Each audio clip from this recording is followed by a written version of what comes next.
કૃષ્ણ બધાને।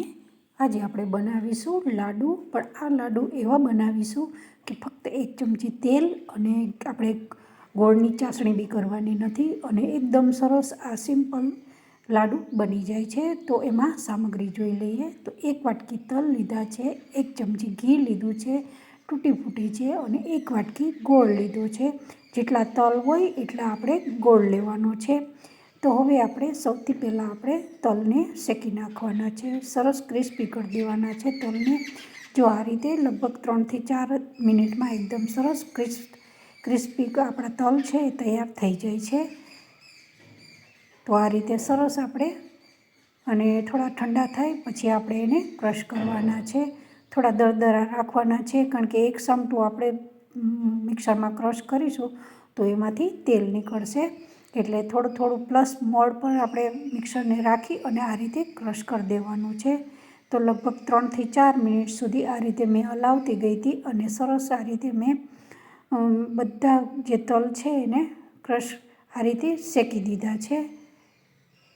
તો હવે આપણે થોડીવાર ઠંડા કરવા મૂકીશું અને હવે આ તમે જોઈ શકો છો મારા તલ છે એકદમ ઠંડા થઈ ગયા છે। જો હાથમાં આવે, હાથમાં અડી શકાય એટલા આપણા ઠંડા થઈ ગયા છે અને એકદમ આમ ઉપરથી આમ આપણે પાડી છીએ તો એકદમ કોરા છે, એકદમ જરા બી અંદર ભેજ નથી। તો હવે આપણે મિક્સરને જે આ બધું મિક્સરને ગ્રાઇન્ડરમાં આપણે ક્રશ કરી દેવાનું છે અને એકદમ પાવડર જેવું નથી બનાવી દેવાનું। પહેલાં પલ્સ મોડ ઉપર રાખી અને આ રીતે સરસ આપણે તલને મેં ક્રશ કરી દીધા છે, તમે જોઈ શકો છો। જો આ રીતે આપણે ત્યાર પછી હવે આપણે એમાં ગોળ નાખવાનો છે। પહેલાં જ ગોળ નથી નાખવાનો, એકવાર આપણે પલ્સ મોડ ઉપર ચલાવી અને પછી ગોળ નાખવાનો છે।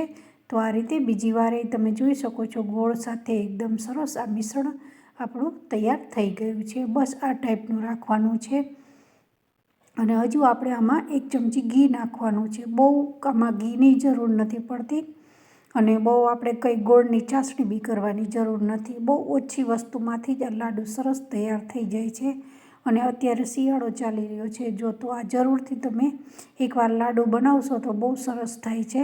અને આમાં હજુ તમારે કાજુ દ્રાક્ષ એ બધું નાખીને બનાવવું હોય તો બી તમે બનાવી શકો છો, પણ મેં સિમ્પલ જ બનાવ્યા છે। તો આ રીતે મેં 1 ચમચી ઘી નાખી દીધું છે અને ઘી થોડુંક ઓગળી જાય પછી આપણે જે ક્રશ કરીને તૈયાર કર્યું છે એને આપણે સરસ ઘીમાં શેકી લેવાનું છે। એકદમ તમે શેકતા જશો એમ તલમાંથી એકદમ તેલ બધું બહાર આવશે, એટલે બહુ ઓછા ઘીમાં જ આ લાડુ બની જાય છે અને એકદમ આ લાડુ હેલ્ધી બનાવ્યા છે। મેં કોઈ આમાં ખાંડનો ઉપયોગ બી નથી કર્યો કે નથી મેં મિલ્ક પાવડર નાખ્યો। ઘણા ખરા મિલ્ક પાવડરથી આ રીતે બને છે, પણ મેં એ રીતે નથી બનાવ્યું, ફક્ત 2 થી 3 વસ્તુથી જ આ સરસ લાડુ તૈયાર થઈ જાય છે। તો હવે આપણે આને લગભગ 2 થી 3 મિનિટ સુધી મેં આ રીતે સતત હલાવતી હતી। તો તમે જોઈ શકો છો જો હજુ આપણું થોડુંક કોરું લાગે છે, તો જો આ સમયે તમને કોરું લાગે તો તમે એમાં હજુ 2 ચમચી તેલ રેડી શકો છો, તેલ શું ઘી નાખી શકો છો અને તમારે તેલમાં બનાવવું હોય તો તેલમાં બી આ રીતે સરસ થઈ જાય છે। એવું જરૂરી નથી કે આપણે ઘીમાં જ બનાવવું, જો તેલમાંય આ રીતે સરસ આ લાડુ બની જાય છે। તો મારું થોડુંક કોરું લાગતું હતું એટલે મેં થોડું અડધી ચમચી ફરી ઘી નાખ્યું છે અને ફરી આ રીતે તમે મિક્સ કરવાનું છે। જો આ રીતે તમે મિક્સ કરતા રહેશો ને તો એકદમ સરસ જેવી રીતે આપણે લાડુનું જોઈએ છે એ રીતે જ આવું લાડુનું બેટર બની જશે, જે આપણે ડો બનાવવાનો છે। બેટર તો ના કહેવાય, આપણે લોટ બાંધવા જેવું થઈ જશે, લાડુ વળે એ ટાઈપનું। તો લગભગ 2 થી 3 મિનિટ થઈ ગઈ છે આ રીતે, અને જો આ રીતે તાવીથાથી દબાવશો તો એમાંથી એકદમ સરસ ઘી છૂટું પડે છે।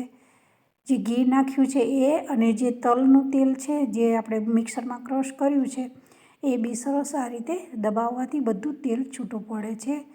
તો હવે આપણે એ મિશ્રણમાંથી આપણે લાડુ વાળી દેવાના છે। તો તમે જોઈ શકો છો જો આ રીતે સરસ લાડુ વળી જાય છે અને એકદમ શાઇનિંગ મારી રહ્યા છે લાડુ, કારણ કે મેં આ રીતે આપણે તમે મિક્સરમાં ક્રશ કરો એટલે એકદમ સરસ જે તલ હોય એમાંથી તેલ છૂટું પડે છે। તો આ રીતે સરસ એકદમ લાડુ બની જાય છે અને એકદમ સિમ્પલ મેં આ બતાવ્યું છે. અને ત્યાર પછી ગાર્નિશ કરવા માટે મેં થોડી ઉપરથી તૂટી ફૂટીનો ઉપયોગ કર્યો છે.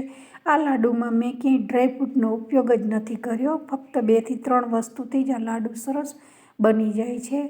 અને જો તૂટી ફૂટી ના હોય તો એક દ્રાક્ષ બી તમે આ રીતે નાખી શકો છો. તો અત્યારે શિયાળાની સિઝનમાં આ રીતે જરૂરથી તલનો ઉપયોગ કરી અને આ રીતે લાડુ બનાવશો તો બહુ બધાને ભાવશે ઘરનાને. તો આ રીતે મેં એકદમ સિમ્પલ તમને લાડુ બનાવતા શીખવાડ્યું છે. તો વિડીયો પસંદ આવે તો લાઇક, શેર ઓર સબસ્ક્રાઈબ કરજો. અને ન્યૂ સબસ્ક્રાઈબર ઓર હજુ સુધી તમે વિધિ કિચનને સબસ્ક્રાઈબ ના કરી હોય તો જરૂરથી સબસ્ક્રાઈબ કરી દેજો. સબસ્ક્રાઈબ કરવાથી તમને નોટિફિકેશન મળશે. તો બધાને જય શ્રી કૃષ્ણ.